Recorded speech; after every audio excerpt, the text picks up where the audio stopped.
विश्वं स्थापितं येन भूतले स्वयं रूपकदा मह्यं ददाति स्वपदान्तिकं वन्देऽहं श्रीगुरो श्रीयुतपदकमलं गुरून् वैष्णवांश्च श्रीरूपं साग्रजातं सहगणरघुनाथान्वितं तं सजीवं साद्वैतं सावधूतं परिजनसहितं कृष्णचैतन्यदेवं श्रीराधाकृष्णपादान् सहगणललिता श्रीविशाखान्वितांश्च जय श्रीकृष्णचैतन्य प्रभु नित्यानंद श्री अद्वैत गदाधर श्रीवासादि गौरभक्तवृंद हरे कृष्णा कृष्णा कृष्णा हरे हरे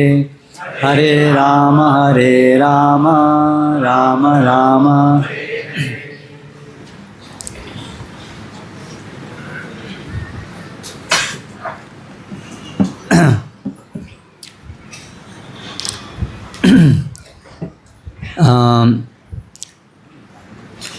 प्रभु जी ने अभी जैसे बताया कि जो मंत्र दीक्षा है जिसको हम द्वितीय दीक्षा कहते हैं और हरिनाम दीक्षा, उसमें कुछ तारतम्य क्या है। तो अभी हम ये जो प्रवचन है इसमें पहला जो अभी हुआ और अभी ये दोनों में मुख्य रूप से हरिनाम दीक्षा के विषय में बात कर रहे हैं। और जो पंचरात्रि की दीक्षा प्रणाली है जो हम लोग जिसको पालन कर रहे हैं उसमें भक्तिविनोद ठाकुर बताते हैं कि उसमें 5 उसके अंग हैं, ताप, पुण्ड्र, नाम, मंत्र और याग। तो उसमें से जो प्रथम 3 भाग हैं वो प्रथम दीक्षा जिसको हम बोलते हैं हरिनाम दीक्षा उसके अंतर्गत होते हैं, और फिर जो दूसरे 2 होते हैं वो जिसको हम द्वितीय दीक्षा कहते हैं उसके अंतर्गत होते हैं। तो इस तरीके से जो पूरी पंचरात्रि की दीक्षा विधि है उसके अंतर्गत मंत्र से पहले नाम आता है। तो ताप, पुण्ड्र, नाम। ताप अर्थात जिसमें भक्तों के संग में शास्त्रों के श्रवण के द्वारा हम ये समझते हैं कि कैसे ये भौतिक जगत के अंदर जो दुखालयम है उसके अंदर हम फंसे हुए हैं और उससे हमें निकलना चाहिए। हमारा इंद्रिय भोग ही हमारे कष्टों का कारण है, ये उसकी आंतरिक समझ है ताप। और पुण्ड्र वो ये समझ कि हम जीव हैं और हम कृष्ण दास हैं। पुण्ड्र मतलब तिलक, बाह्य रूप से हम तिलक धारण करते हैं जिसके अंदर हम अपने शीश पर भगवान विष्णु के चरण कमलों को इंगित करते हैं, चिन्हित करते हैं, जिसका अर्थ है कि हम ये भी स्वीकार कर रहे हैं कि हम भगवान के दास हैं। तो ये 2 चीज़ पहले समझ में आनी चाहिए। पहले 2 अंग हैं, क्योंकि जो दीक्षा होती है वो जिस दिन गुरु हमें नाम देते हैं, हरिनाम करने का तरीका बताते हैं अपराध रहित होकर के, केवल वो जो सेरेमनी होती है, अनुष्ठान होता है, केवल उसी को दीक्षा नहीं कहते हैं। दीक्षा के अंदर ये सब अंग आते हैं और उससे पहले फिर पुरश्चर्या जैसे प्रभु जी ने बताया वो आती है। यानी कि भक्त पहले आते हैं तो आते हैं मंदिर में, आरती दर्शन करते हैं, श्रवण करते हैं, तो ये सब पुरश्चर्या भी हो रही है। उसके बाद में फिर धीरे धीरे वो सब ताप और पुण्ड्र ये सब चीज़ें भी उसके अंदर साथ साथ हो रही हैं। और उसके बाद फिर जो उस दिन अनुष्ठान होता है उसके अंदर उनको नाम, ये नाम दोनों चीज़ को इंगित करता है। ये नाम इंगित करता है कि उनको उस दिन हरिनाम अपराध रहित होकर कैसे करना है, केवल उसी दिन नहीं पर ये जो पूरा शरणागति का जो पद्धति है वो अपराध रहित होकर के नाम कैसे लेना है, गुरु इसकी शिक्षा दे रहे हैं। दीक्षा पुरश्चर्या विधि अपेक्षा ना करे, ये जैसा प्रभु जी ने बताया। तो दीक्षा की हरि नाम लेने के लिए आवश्यकता नहीं भी है, लेकिन भजनेरा मध्य श्रेष्ठ नाम संकीर्तन। सभी जो भजन है उसमें सर्वश्रेष्ठ जो है वो नाम संकीर्तन है। लेकिन निरपराध नाम लैले पाए प्रेम धन, ये जो नाम है वो निरपराध रूप से लेना आवश्यक है। जय रीते लैले नाम प्रेम उपजाए, तहार लक्षण सुनो स्वरूप राम राय। तो चैतन्य महाप्रभु कहते हैं कि जिस विधि से जय रीते, जिस रीत से नाम जो है वो प्रेम को उपजा, कृष्ण प्रेम को जन्म देता है, तहार लक्षण सुनो, उसके लक्षणों को सुनो, स्वरूप राम राय। और ये श्लोक कह करके तृणादपि सुनीचेन तरोरपि सहिष्णुना अमानी न मान देना कीर्तनीय सदा हरि, ये श्लोक कहते हैं। तो हरिनाम दीक्षा के अंदर सभी प्रकार की दीक्षाएं का अंतिम हेतु है आध्यात्मिक प्रगति, और आध्यात्मिक प्रगति का चरम उत्कर्ष है कृष्ण प्रेम। तो जो पंचरात्रि की विधि है उसके अंतर्गत भी मंत्र भी है, और मंत्र से पहले नाम भी है। नाम और मंत्र में मुख्य अंतर क्या है? नाम जो है वो संबोधन रूप से भगवान को वो पुकार है। ये जो हरे कृष्णा, ये जब जो आप संस्कृत में विभक्ति के अंदर देखेंगे तो ये संबोधन विभक्ति में आता है। जैसे हम किसी को बुलाते हैं ना, ये बुलाने के लिए शब्द उपयोग करते हैं कृष्णा, वैसे कृष्ण ये है कृष्ण नाम कृष्ण, लेकिन जब उन्हीं कृष्ण को जब बुलाते हैं तो हम कृष्ण नहीं बोलेंगे, हम उनको बोलेंगे कृष्ण, विसर्ग नहीं आएगा आगे। उसी प्रकार से राम, तो हरा जो है वो हरे, ये संबोधन रूप में है।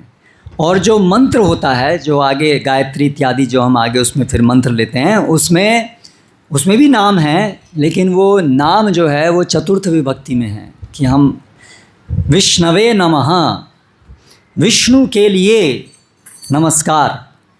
तो सार रूप में नाम तो सब जगह है, मंत्र में भी है, यहाँ भी है, लेकिन ये जो हरि नाम है ये मुख्य रूप से भगवान के साथ विशेष संबंध जोड़ने के लिए बहुत अंतरंग है। ये इसमें भगवान को जब संबोधन करते हैं किसी को कैसे हम बुलाते हैं? तभी बुला सकते हैं जब हमारा बड़ा घनिष्ठ संबंध होता है, तभी हम उसको नाम लेके बुलाते हैं, नहीं तो फॉर्मल तरीके से बुलाते हैं। जब इतना घनिष्ठ नहीं होता है तो औपचारिक रूप से बुलाते हैं, है ना। तो इस प्रकार से ये जो महामंत्र है ये हमें विशेष रूप से कृष्ण प्रेम प्रदान करता है। और नारद मुनि ने, हालांकि ये जो कृष्ण नाम है जैसा प्रभु ने बताया उसमें कोई दीक्षा इत्यादि की जरूरत नहीं है, लेकिन हमारे जो महान आचार्य हैं नारद मुनि और उनके अनुयायी गण, उन्होंने बताया कि कलयुग में जीवों के लिए ये जो कलमश है उसके लिए ज़रूरी है कि पूजा अर्चना भी हो, और पूजना अर्चना के लिए ये सब पंचरात्रि की विधि भी है, और उसके अंदर नाम भी एक भाग है। और ये जो हरिनाम दीक्षा है इसके अंदर हम शरणागत हो रहे हैं, और गुरु हमें निरपराध होकर के नाम कैसे लेना है वो सिखा रहे हैं। तो 10 नाम अपराध, तो ये है गुरु हमें शिक्षा दे रहे हैं, ये 10 नाम अपराध से बचते हुए हरिनाम लीजिए।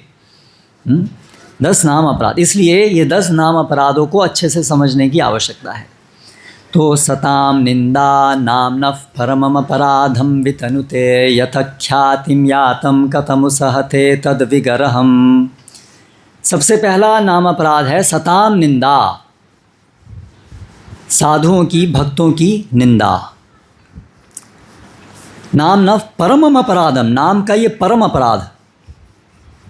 यत ख्यातिम यातम, क्योंकि जो सताम हैं, जो सत हैं, जो भक्त हैं, उनसे भगवान की ख्याति होती है, उनसे भगवान का गुणगान हो रहा है, वो भगवान का गुणगान करते हैं, इसीलिए कथम उसहते तत् विगरहम, इसलिए उनकी निंदा कैसे भगवान सहन करेंगे?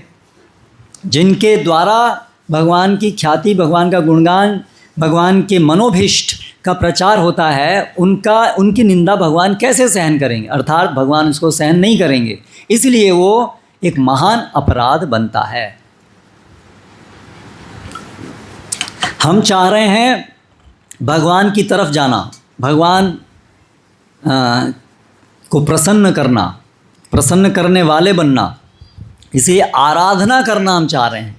लेकिन अपराध है, जहाँ आराधना से जो उल्टा होता है उसको अपराध कहते हैं। तो इसलिए हमें आराधना करनी है तो सबसे आरंभिक आवश्यकता है पहले अपराध से बचें।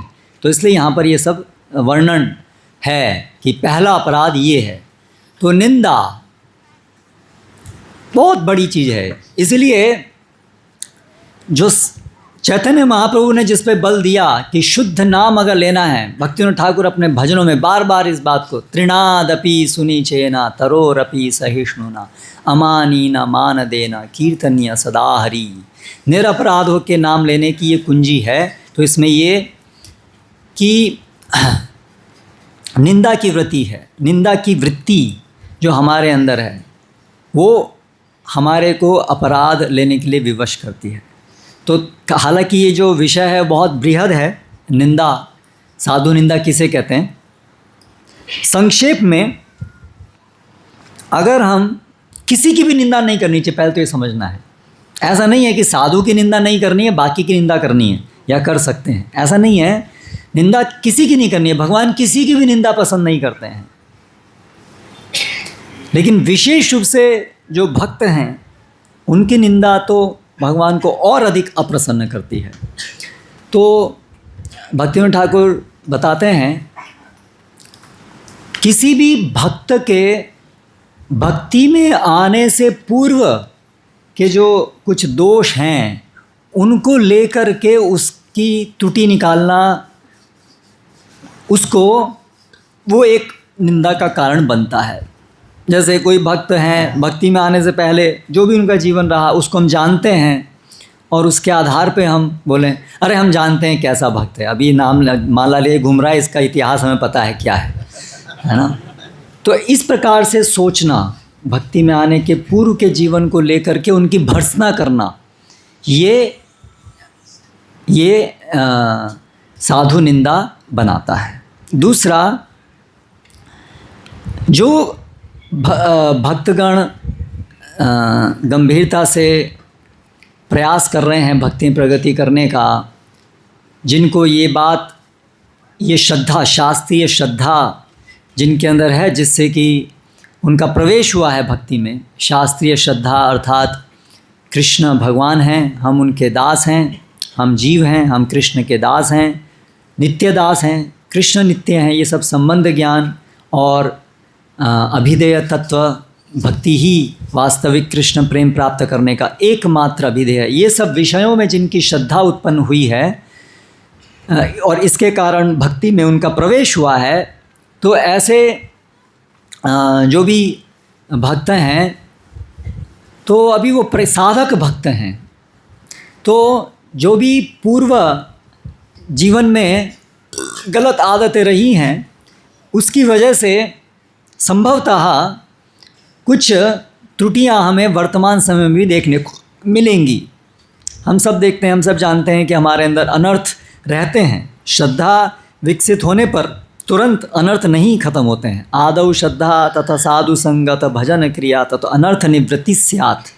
चौथे कदम पर ये अनर्थ निवृत्ति, और वहाँ पर भी पूरी ख़त्म नहीं होती है, उसके आगे भी चलती रहती है। इवन जो भाव स्थिति है वहाँ तक भी कुछ मात्रा में अनर्थ रह जाते हैं। तो इसलिए अगर हम किसी व्यक्ति के अनर्थ को देख करके, यद्यपि वो भक्त प्रयासरत है, भक्ति कर रहा है, लेकिन फिर भी कुछ अनर्थ हमें देखने को मिलेंगे, तो उन अनर्थों को अगर हम देखें तो उन अनर्थों को देख करके यदि हमें उससे द्वेष हो, हम उसकी जो भक्ति के अंदर जो उसका प्रवेश हुआ है, जो महान सौभाग्य है, मनुष्याणां सहस्रेषु कश्चिद यतति सिद्ध यततामपि सिद्धानां कश्चिन माम वेत्ति तत्वतः, जो भगवान कहते हैं लाखों लाखों करोड़ों लोगों में से कोई है जो इस तथ्य तक पहुंचता है, यहाँ तक पहुंचता है कि वो कृष्ण को स्वीकार करता है भगवान के रूप में और अपने को उनके दास के रूप में स्वीकार करता है। तो ये तो उसने किया है ना, ये इतनी बड़ी महानता है। यदि हम उसके वो जो बचे कुचे अनर्थ हैं उसको देखने के कारण उसके जो महान गुण हैं उनको अनदेखा कर दें, है ना, और उसके जो ये अनर्थ जो बचे हुए हैं उसके कारण हमारे हृदय में उस भक्त के प्रति जो आदर सम्मान है वो ख़त्म हो जाए, हम बोले क्या भक्त है ये देखो इतना भी तो उसको ही आता नहीं, तो ये गलती है इसके अंदर, ये बेकार है। उसकी इस प्रकार से हम भर्त्सना करें तो वो भी भगवान को असंतुष्ट करता है।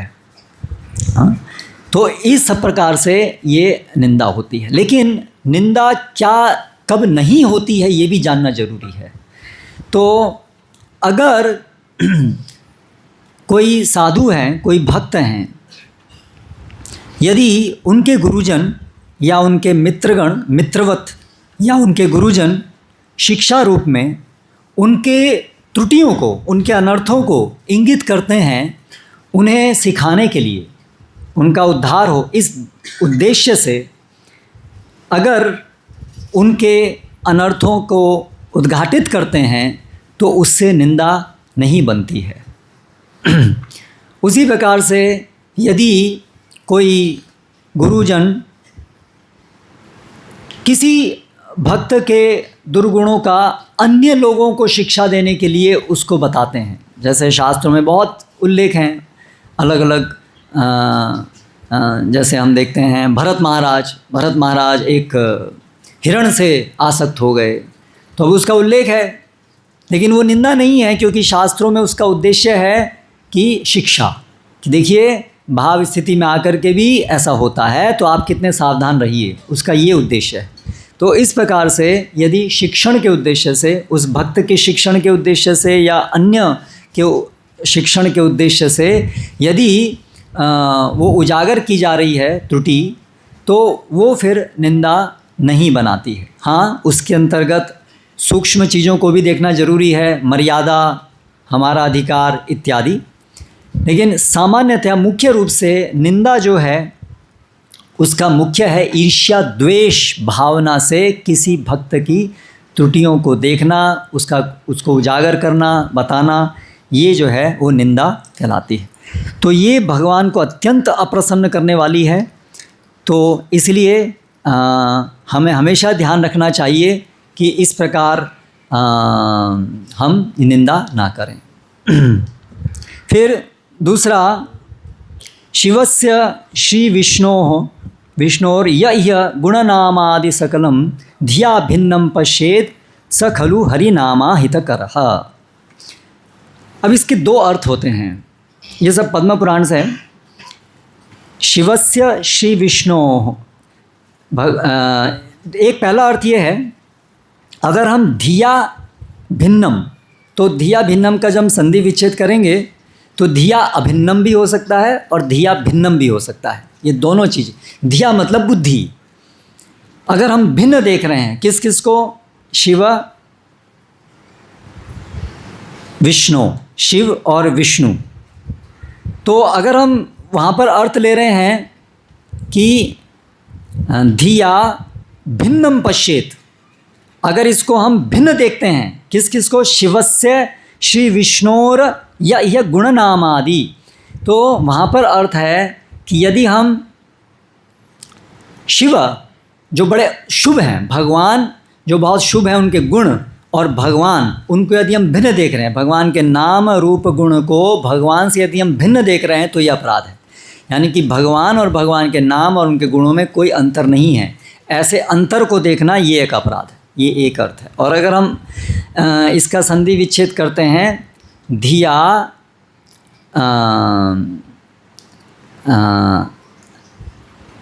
धिया भिन्नम और धिया अभिन्नम, जो अभिन्न देखते हैं यानी कि शिव और विष्णु को समान मानते हैं, तो फिर ये अपराध है। देवताओं को भगवान के समान समझना ये एक अपराध है। तो हमें स्पष्ट होना चाहिए शास्त्रों से सुन करके कि देवी देवताओं की स्थिति क्या है। अहम आदिर ही देवानाम, भगवान श्री कृष्ण भगवद गीता में और भागवतम अलग अलग जगह पर। तो हम बहुत सारे देवी देवताओं की पूजा आज तक करते आए थे, पहले तक भक्ति में, भक्तों के संग में आने से पहले तक अनेक अनेक देवी देवताओं की पूजा करते आए थे। तो अभी फिर हमें चैतन्य महाप्रभु की शिक्षाओं से मिलता है। चैतन्य महाप्रभु भी गए शिवालयों में, दक्षिण भारत में गए, शिव मंदिर में गए और शिव जी को प्रणाम किए। क्षीरम यथा दधि विकार विशेष योगात, ये सब श्लोकों के द्वारा स्तुति भी इन्होंने की। तो फिर भक्तों के मन में आता है तो हम भी उसी का पालन करते हुए, हाँ, वैष्णव को शिव जी और किसी का देवताओं का अपराध नहीं करना चाहिए। तो इसलिए, और शिव जी तो महान भक्त हैं, वैष्णवानाम यथा शंभु, सबसे महान भक्त हैं। तो इसलिए फिर ठीक है, तो हम शिव जी की पूजा भी कर रहे हैं, इसमें क्या गलती है। वास्तव में शिव जी, दुर्गा सर्वश्रेष्ठ दृष्टि से तो कोई गलती नहीं है, गोपियाँ करती हैं, किंतु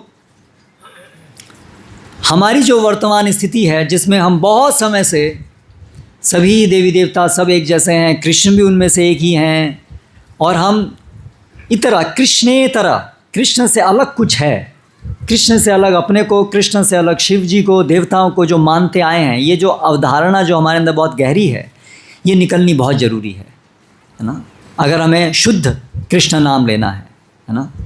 कृष्ण ही सबके आदि मूल हैं। यथा तरोर मूल निषेचने न तिप्यन्त्यति स्कंद भुजोपशाखा प्राणोपहारा यथेन्द्रियाणाम। तो जिस प्रकार से जड़ में पानी देने से सब जगह पानी जाता है और पेट में खाना देने से सभी जगह पोषण होता है, उसी प्रकार कृष्ण, एकमात्र कृष्ण, कृष्ण की सेवा। तो आदर सम्मान हम दे रहे हैं देवी देवताओं को, लेकिन जो हमारा प्रेम संबंध है वो कृष्ण के साथ ही है। तो हमारी जो ये भिन्न, देवताओं को कृष्ण से भिन्न देखने की जो प्रवृत्ति है वो इतनी प्रगाढ़ रही है कि उसके लिए हम अगर नियमित रूप से देवी देवताओं की पूजा अर्चना करते हैं, व्रत इत्यादि करते हैं, तो कहीं ना कहीं हमारे दिमाग में वो भ्रांत धारणा रहती है। विशेष रूप से आप देखिए, जिन देवी देवता की पूजा उपासना हम पहले करते आए थे, उन्हीं देवी देवताओं को ही हम केवल क्यों रखते हैं। सभी देवी देवताओं को सम्मान देना चाहिए। 33 करोड़ को लेके आइए आप अपने आल्टर में, हाँ ना, तब अलाउ हो सकता है। लेकिन वही क्यों जिनसे हम पहले थे, ये दिखा रहा है कि हम उनसे आसक्त हैं, हमें डर है। ठीक है, कृष्ण की भी करेंगे, साथ साथ में उनको भी नाराज़ नहीं करना है ना। तो ये भी करेंगे, वो भी नाराज़ नहीं हो जाए। इसका मतलब क्या, मतलब हमें किसकी क्या इंगित कर रहा है। हमें डर है कि वो नाराज़ हो जाएंगे, इसका मतलब वो कृष्ण के अधीन नहीं है ना। या कृष्ण के अधीन है लेकिन पता नहीं कहीं उनकी शक्ति इतनी ज़्यादा नहीं हो जाए कि कृष्ण कुछ कर ही नहीं पाए। हाँ, ऐसा भी डर होता है। इसका मतलब हमारी शास्त्र में अभी तक श्रद्धा नहीं है। हमने जो आधारभूत जो आवश्यकता है दीक्षा के लिए, वो अभी हमारे अंदर नहीं आई। हमने शास्त्रों के अंदर विश्वास हमारा नहीं आया है कि एकल ईश्वर कृष्ण आर सब भृत्य, एक ही ईश्वर हैं कृष्ण। हाँ, कुपित हो सकते हैं कभी कभी, ऐसे कुछ देवी देवता, इंद्र जैसे हम देखते हैं, गोवर्धन लीला थी अभी कुछ दिन पहले, तो यह ऐसा हो सकता है, कुछ देवतागण कुपित भी हो सकते हैं और हमारे ऊपर बहुत सारी समस्याएं भी आ सकती हैं, ऐसा भी संभव है। लेकिन अगर हम भक्ति में प्रवेश कर रहे हैं, भक्ति कर रहे हैं, तो हमें कोई समस्या ना आए, इसके लिए हमें भक्ति नहीं करनी चाहिए, है ना। वो भक्ति करने का उद्देश्य नहीं कि हमें कोई समस्या नहीं आए। वास्तव में हम भक्ति करने में हम क्या मांग रहे हैं, समस्या आए, ये मांग रहे हैं हम लोग। समस्या आए, क्योंकि समस्या आएंगी, कुंती महारानी यही प्रार्थना करती है ना कि समस्या आए, क्योंकि समस्या आने पर भी हमें भक्ति करनी है। ये शिक्षा तो तभी मिलेगी।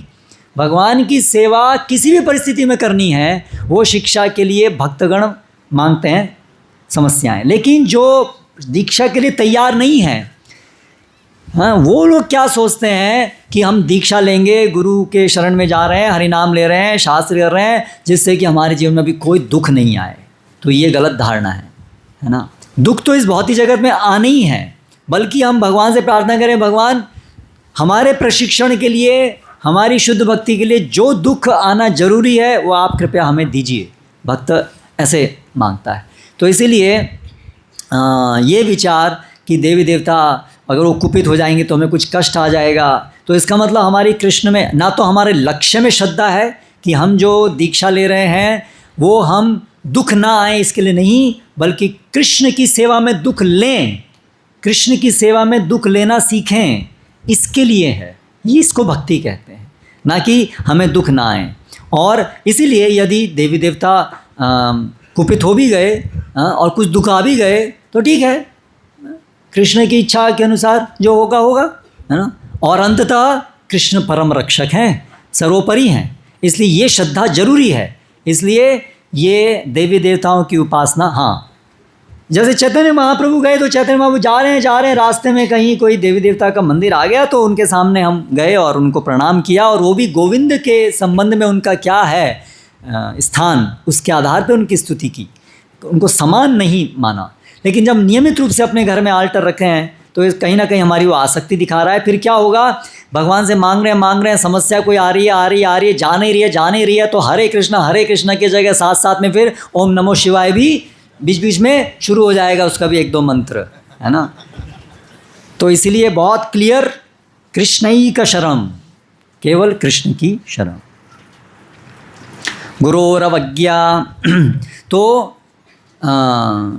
जो गुरु हैं, जिनके हम जो भगवान के प्रतिनिधि के रूप में जिनको हम स्वीकार कर रहे हैं, उनके आदेशों की अवज्ञा करना महान अपराध, उसकी वजह से हमारी पूरी भक्ति नष्ट भ्रष्ट हो सकती है। तो सताम निंदा, साधुओं की निंदा, और उनमें साधुओं में भी सर्वश्रेष्ठ गुरु और उनकी आज्ञा का पालन न करना। तो इसलिए उसका अर्थ ये नहीं है कि आज्ञा जानो ही मत, तो फिर आज्ञा क्या अवज्ञा ही नहीं होगा, है ना। हाँ, तो दीक्षा का अर्थ ही है शरणागति, यानी कि गुरु को प्रसन्न करने की चेष्टा। तो यदि हम जानेंगे ही नहीं कि हम गुरु के आदेश क्या हैं तो फिर तो आरंभ ही नहीं हुआ, है ना। ठीक है, अपराध आप नहीं करें लेकिन आपने आरंभ भी नहीं किया गुरु सेवा का। तो इसलिए आज्ञा को जाना, इसीलिए श्रील प्रभुपाद की पुस्तकों को पढ़ना, क्योंकि उसमें है गुरु के आदेश, है ना। तो आदेशों को जानना और उसको हृदयांगन करना, उसको हृदय, गुरु मुख पद्म वाक्य चित्ते ते करिया ऐक्या, गुरु के मुख से के निकले हुए जो वचन हैं उनको जानना, उनको सुनना। इसलिए वचन क्या है उसको सुनना पड़ेगा, और तो इसलिए नियमित सुनना और फिर सुन करके उसको पालन करना, अवज्ञा नहीं करना। श्रुति शास्त्र निंदनम, कुछ चीज़ें श्रुति शास्त्रों में कुछ ये बताई हैं, हो सकता है हमें उसमें बहुत कठिनाई होती हो उसको स्वीकार करने में, बड़ी कड़वी लगती हों कुछ चीज़ें, तो हाँ ठीक है, शास्त्र की हमें ये चीज़ अच्छी लगती है, ये वाली चीज़ अच्छी नहीं लगती, ऐसा सोचना कि हाँ कुछ चीज़ सही है, कुछ चीज़ सही नहीं है ना। तो इस प्रकार से जो भी शास्त्र हैं, शास्त्रों में कर्म कांड भी है, ज्ञान कांड भी है, हाँ सब कुछ है, लेकिन निंदनीय कुछ भी नहीं है।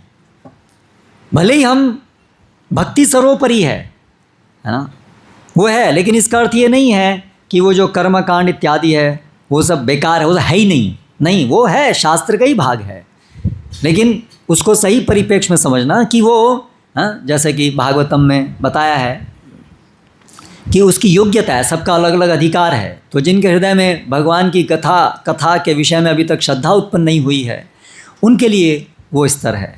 तो इस तरह से शास्त्रों के सभी वाक्य परम सत्य हैं, पत्थर की लकीर हैं, कहीं पर भी कोई त्रुटि नहीं है ना। अगर हमें कहीं लग रहा है कि ये वाक्य तो बिल्कुल उल्टा है इस वाक्य से, तो वो केवल हमें लग रहा है, शास्त्र का कोई भी वाक्य गलत नहीं है, उसको समन्वय करने की आवश्यकता है ना। हाँ, दोनों ही वाक्य सही हैं, उसको दोनों ही वाक्य सही हैं, उसका तारतम्य क्या है, उसकी युक्ति क्या है, वो हमें समझने की ज़रूरत है, लेकिन शास्त्र का कोई भी वाक्य गलत नहीं है। ऐसी अटूट श्रद्धा हमारी होनी चाहिए, इसलिए शास्त्र में जो लिखा है वो हमारे लिए पत्थर की लकीर होनी चाहिए, शास्त्र में लिखा है इसलिए वो सही है ना। ये संशय हमारे मन में नहीं आना चाहिए, इसके लिए शास्त्रों को समझना, और कहीं संशय हो तो जो भक्त उसके लिए उपयुक्त हैं हाँ, शास्त्रे युक्तौ च निपुणः, इसलिए हम गुरु की शरण जाते हैं। गुरु की शरण इसलिए जाते हैं क्योंकि गुरु जो हैं वो शास्त्रे युक्तौ च निपुणः, शास्त्र में और युक्तिपूर्वक शास्त्रों को समझने में निपुण है। तो अगर जहाँ पर हमें संदेह हो रहा है कि यहाँ तो ऐसा लिखा है, यहाँ ऐसा लिखा है, तो उसको मन में ऐसा नहीं सोचने लेना चाहिए हाँ ये गलत लिखा होगा, कुछ गलती हो गई, ऐसा नहीं सोचना है। अगर हमें समझ नहीं आ रहा है तो गुरु के पास जा कर के उसका समाधान करना चाहिए। फिर है अर्थवादः, तो भगवान का जो नाम है वो अतिशोक्ति है, ऐसा सोचना कि ये लोगों को आकर्षित करने के लिए इतना महिमा बताया गया है कि जैसा प्रभु बताए भी कि एक नाम लेने से उतने कोई पापों का नाश हो जाता है जितना कोई पापी व्यक्ति कर ही नहीं सकता है ना। तो हम कोई व्यक्ति कोई लगे हाँ ठीक है ये तो कुछ ज़्यादा ही लग रहा है, तो कुछ शायद हमारा श्रद्धा बैठ जाए इसके लिए ऐसा कहा गया है ना। या जैसे हम चैतन्य चेतावनी में देखते हैं कि कैसे हरिदास ठाकुर है ना गुणगान कर रहे हैं और वहाँ पर एक व्यक्ति वो ये नामाभास से ऐसा मुक्ति मिल जाएगी, सारे के सारे पाप खत्म हो जाएंगे केवल नामाभास से, एक नाम नामाभास से। ये नहीं है, ये अगर ऐसा कहीं बताया तो वो केवल बोलने के लिए बोला है। तो ये इस प्रकार से सोचना।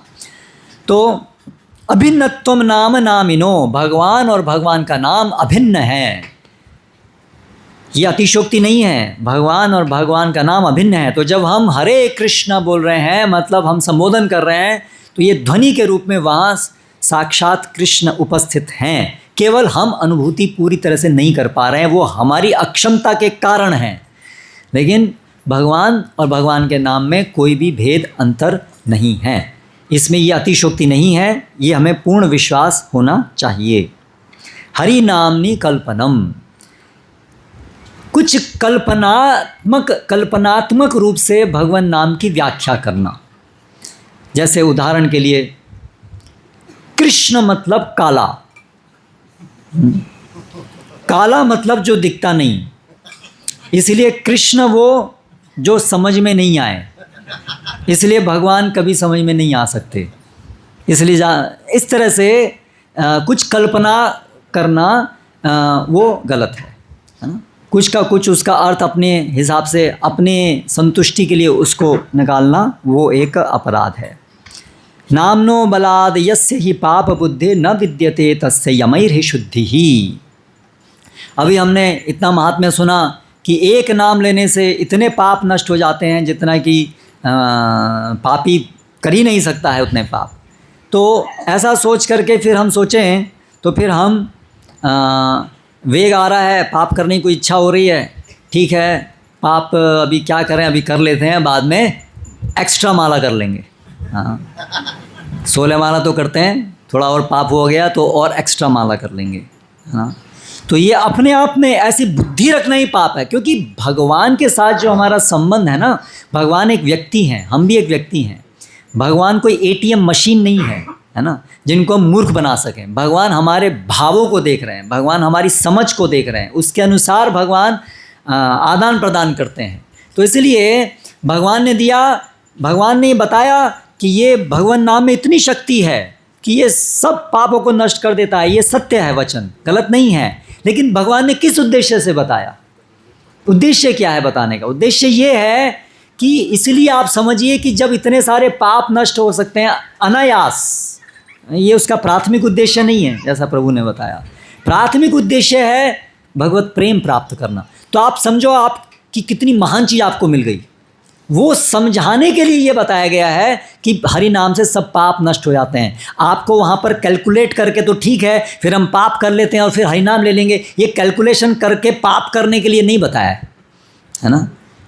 तो इसलिए उद्देश्य नहीं समझ करके उसका मिसयूज़ करना, उसका दुरुपयोग करना, ये भगवान को प्रसन्न करेगा ही, इसीलिए वो अपराध हो जाएगा। और इसलिए आप फिर जहाँ नाम ले लीजिए, न विद्यते यमैर्हि शुद्धि ही, जितना भी आप उसके लिए नियम इत्यादि पालन कर लीजिए, उससे किसी भी आपसे शुद्धि नहीं होगी, है ना।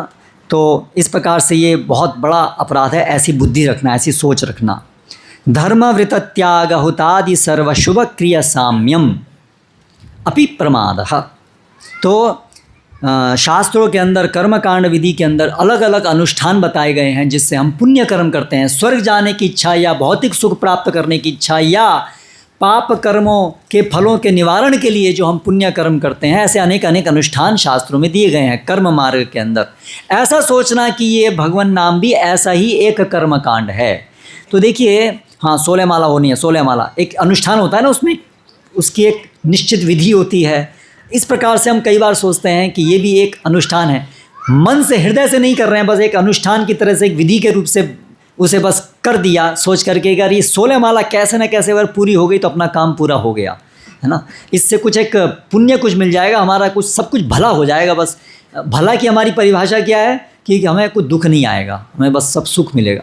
तो उसी प्रकार से हरि नाम भी हमारे को दुखों से बचाने के लिए है, हरि नाम दुखों से बचाने के लिए है ना। फिर इसलिए जब हम हरि नाम कर रहे हैं और फिर दुख आ रहे हैं तो हमें समझ में ही नहीं आ रहा है, भगवान नाम ले रहे हैं फिर भी दुख क्यों आ रहे हैं। इसका मतलब आप सोच रहे हैं कि भगवान नाम जो है वो दुखों का निवारण करने के लिए है, इसलिए हमें शंका हो रही है कि दुख, हम हरि नाम ले रहे हैं फिर भी दुख क्यों आ रहे हैं। ये गलत समझ है। हरि नाम ले रहे हैं और दुख आ रहे हैं तो भगवान आपको उन दुखों के माध्यम से बहुत कुछ शिक्षा दे रहे हैं, है ना। उसको हमें सीखना है, उसको समझना है। अगर हम ये सोच रहे हैं हरि नाम ले रहे हैं फिर दुख क्यों आ रहे हैं, इसका मतलब हम सोच रहे हैं कि हरि नाम एक अनुष्ठान है, हरि नाम एक पुण्य कर्म है ना। तो ये अपराध है, ये बुद्धि, ये गलत समझ है। और अपि प्रमाद, वो ठीक है, उसकी बाद में व्याख्या देखेंगे।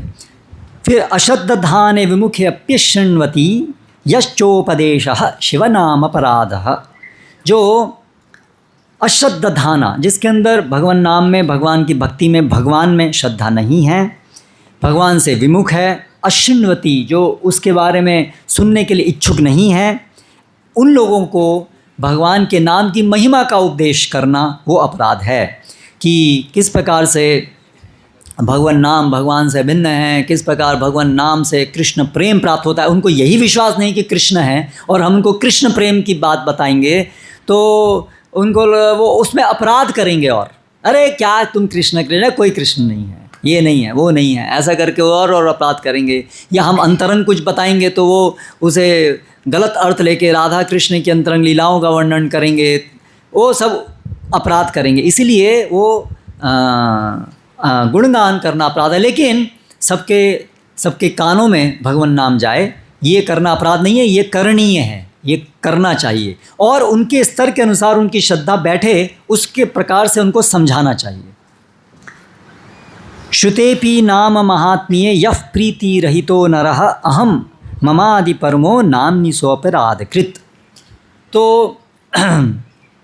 भगवान नाम के विषय में उनकी महिमा को सुनने के बाद भी कि हम शरीर नहीं, हम आत्मा हैं, हम भगवान के दास हैं, ये जगत हमारे भोग के लिए नहीं है, ऐसा बार बार सुनने के बाद भी वो जो हमारी विषय आसक्ति है उसको बनाए रखना, उसको पोषित करना, है ना। विषय आसक्ति तुरंत नहीं जाती है, लेकिन हमें ग्लानि होती रहनी चाहिए, हमें कम से कम ये इच्छा हमारी प्रगाढ़ होनी चाहिए कि ये सब आसक्ति जाए। लेकिन अगर हम उसको दोनों चीज़ रखना चाहते हैं, आसक्ति भी रहे और भक्ति बढ़े, तो ये अपराध है ना। आसक्ति भी रहे, दोनों, best of the both words, है ना। भौतिक जगत में भी बढ़िया सब भी भोग मिल जाए और भक्ति भी हो जाए, भगवत धाम भी चले जाएंगे और भौतिक जगत में भी सुख मिल जाएगा, ऐसी सोच रखना, है। दोनों नहीं हो सकते। कई बार ये मन में आता है क्या है, थोड़ा भोग भी कर लें और भक्ति भी कर लें, तो भोग और भक्ति दोनों साथ साथ कर सकते हैं, ऐसा सोचना वो एक नाम अपराध है। और अपि प्रमादः यानी कि ध्यानपूर्वक जप ना करना। तो देखिए, जब हम भगवान नाम ले रहे हैं तो हम साक्षात क्या कर रहे हैं, हम भगवान को बुला रहे हैं, हे कृष्णा, हे श्रीमती राधा रानी। तो बुला रहे हैं मतलब भगवान, हम बुला रहे हैं, भगवान वहाँ उपस्थित हो रहे हैं। तो फिर हम कैसे वहाँ पर अपने ध्यान को कहीं और ले जा सकते हैं, कुछ और सोचने में, कुछ और करने में। तो केवल मुंह से नाम चल रहा है और तो इसलिए वो गलत है ना। स्यात् कृष्ण नाम चरितादि सताप विद्या, तो पित्तोपतप्त रसनस्य न रोचिकानु। तो हमारे अंदर ठीक है रुचि नहीं है क्योंकि हमें पीलिया रोग है, किंतु आदराद अनुदिनम खलु सैव जुष्टा। लेकिन हमें अनुदिनम, प्रतिदिन आदर पूर्वक हरि नाम लेना चाहिए। हाँ, उससे क्या होगा, स्वाद्वी भवति क्रमाद तद्गद मूल हंत्री। तो जो बीमारी की जड़ है वो हटेगी यदि हम प्रतिदिन आदरपूर्वक भगवान का नाम लेंगे। आदरपूर्वक मतलब मैं कृष्ण को बुला रहा हूँ, मैं भगवान की अंतरंग शक्ति को बुला रहा हूँ, अभी उनसे बुला रहा हूँ तो कम से कम वहीं रहिए, है ना। और प्रार्थना कि भगवान अब हम आपकी सेवा में आना चाहते हैं, अनेक अनेक जन्मों से आपसे बिछड़ गए हैं, आपकी सेवा को त्याग दिए हैं, तो अभी हमें आप सब बुद्धि शक्ति प्रदान कीजिए जिससे हमारी पूरी सेवा भावना विकसित हो सके, से भोग भावना ख़त्म हो सके। ऐसी भावना, ऐसी प्रार्थना सतत रूप से हमें करनी है, 24 घंटे करनी है, लेकिन कम से कम जो हमने कम से कम माला का व्रत लिया है या जब जब भी हम हरि नाम लेते हैं, भगवान का ये नाम लेते हैं, तब तब उसके आदरपूर्वक पूरे ध्यान से जप करने का प्रयास करना चाहिए। ऐसी हमारी हैबिट नहीं बन जानी चाहिए कि नाम होता है और नाम के टाइम में ही हम सब कुछ करते हैं। भगवान नाम के जप के समय में ही हम अपनी पूरी प्लानिंग करते हैं सब कुछ, क्योंकि उस समय मन शांत है, सब कुछ अच्छे से काम होता है ना। तो इस तरह से नहीं करना चाहिए। तो ये सब अगर हम नाम अपराधों से बचने का पूरा प्रयास करेंगे, हाँ, तो फिर कम से कम श्रद्धापूर्वक नामाभास, श्रद्धा नामाभास जिसको बोलते हैं, कम से कम श्रद्धा नामाभास ले पाएंगे और उससे हमारी धीरे धीरे प्रगति होकर के जल्दी ही शुद्ध नाम भी ले पाएंगे। इसलिए हरि नाम दीक्षा के अंदर ये नाम अपराधों को समझना और उससे बचने का पूरा प्रयास होना चाहिए। हरे कृष्णा कृष्णा कृष्णा हरे हरे, हरे राम राम राम हरे। श्रील प्रभुपाद की जय। तैयार सर? ये में आवाज